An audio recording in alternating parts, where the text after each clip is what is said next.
Friends, ఈ రోజు ఎంతో టేస్టీగా ఉండే ఇన్స్టెంట్ అటుకుల బోండా తయారు చేసుకుంటాను ఫ్రెండ్స్. నేను అటుకుల బోండా కోసం 1 కిలో అటుకులు తీసుకున్నా ఫ్రెండ్స్.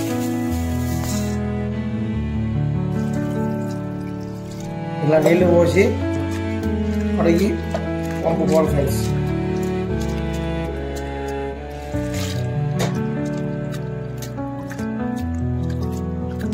ఇలా కడిగిన అటుకులను కొన్ని వాటర్ చల్లుకొని 5 నిమిషాలు పక్కకు పెట్టుకోవాలి ఫ్రెండ్స్. 5 minutes later.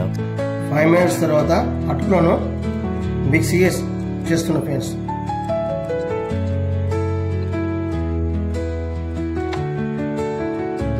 మిక్సీ పట్టాలి, ఇలా మిక్సీ పట్టుకోవాలి ఫ్రెండ్స్.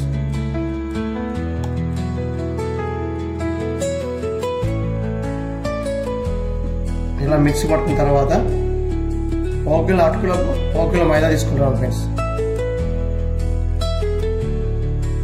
మైదానా వాడుకోవచ్చు అండి, గోధుమ పిండి అయినా వాడుకోవచ్చు. కొద్దిగా పెరుగు,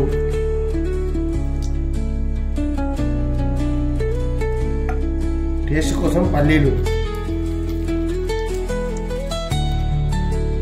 కల్లెమాకు, కొద్దిగా జీలకర్ర, కొద్దిగా కొత్తిమీర,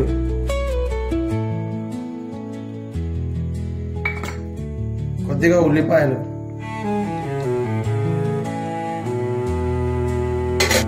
రుచికి సరిపోయేంత ఉప్పు, కొద్దిగా తినే సోడా, దీనిని వంట సోడా అంటారు ఫ్రెండ్స్. వీటిని బోండా పిండిలాగా కలుపుకోవాలి ఫ్రెండ్స్.